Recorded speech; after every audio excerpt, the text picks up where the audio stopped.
Okay, so the next film trailer that I'm going to be analysing is Haywire. Now, this I know is a theatrical trailer because it lasts for 2 minutes 36, which is a lot longer than a teaser trailer. It includes a lot more information about the plot.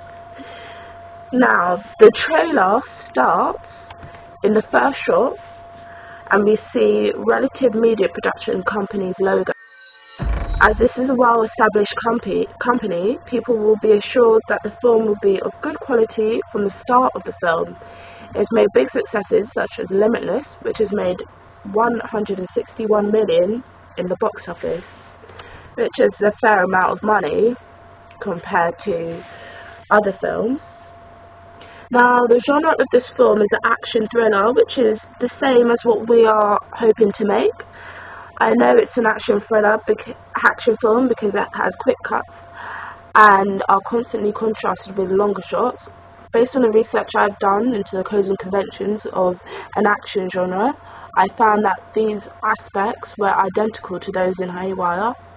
The particular iconography of an action film that is portrayed in the films are guns, cars, explosions, and bombs, suits, mobile phones, and police.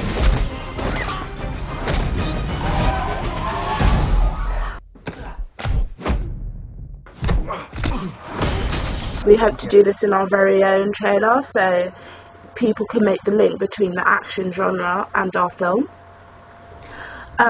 Special effects are used on explosions to exaggerate them, as action is all about creating excitement within the audience. Creating realistic and exaggerated explosions are essential. This is further evidence in helping the audience identify what the genre of the film is. Now, the typography.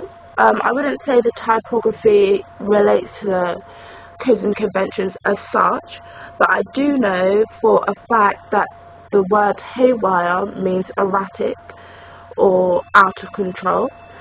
From this, the audience knows that the film will be action-packed and full of explosions and things that will get them excited, thrilled, as normal action films should do. Now, the titles appear towards the end of the trailer. Haywire. You better run.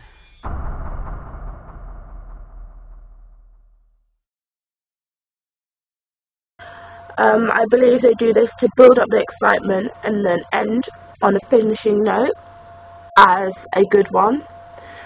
The stars are highlighted through the fact that they are given longer screen time.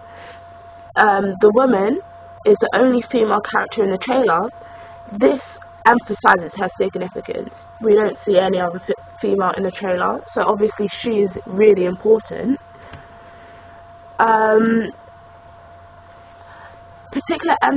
For the narrative and characters, particular emphasis is made through the sound and editing in moments when the female character is being hit over the head in a fight.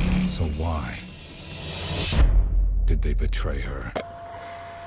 In the middle of the trailer where she is hit over the head by someone, someone she had taken to a hotel room, there is a period when the screen goes black and white, and this may be to emphasize a betrayal by the people she has worked for.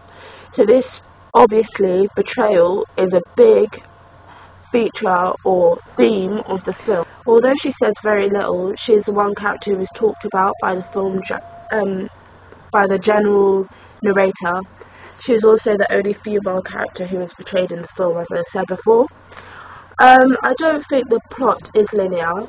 I think they have done this to create excitement in the audience, as they will not know what is coming next.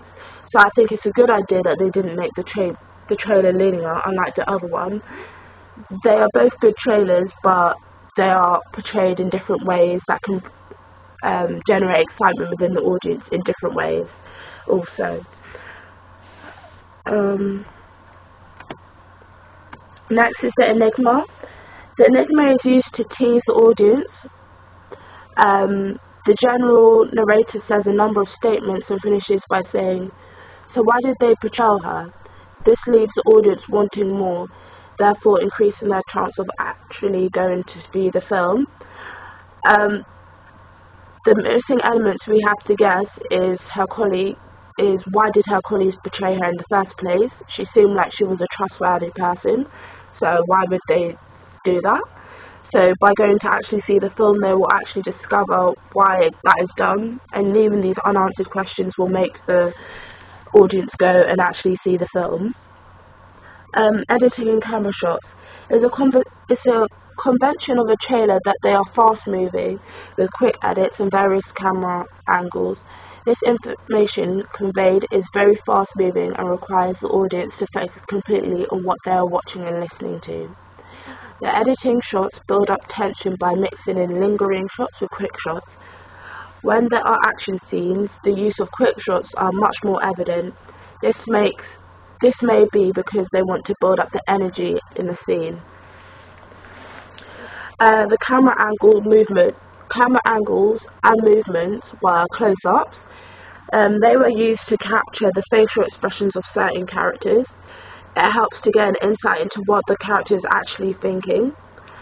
Shot reverse shot is used in the beginning to show the relationship between the two characters. He said to come pick you up. You're really starting to cut into my vacation time, so can we go, please? They would like to establish that the characters were uneasy about each other, and which is shown later that they do get into a fight, so that kind of reflects how the actions that happen later on. You're really not getting in the car, are you? I don't think so. She is our nation's most valuable weapon. You got a car? High angle shots is used in my opinion, for two reasons in that scene. It is used to give the impression that she is being watched by a camera, or to emphasize that she is the inferior character in this scenario. The male's on the floor and she is standing up. Clearly she has overpowered him, and this is showing her strength.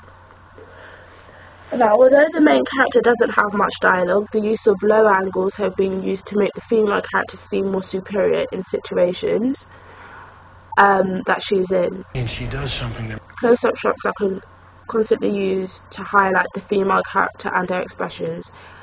This emphasizes the fact that she is the main character. The action has been interspersed by the action when the title says when they left her with no choice. You should be...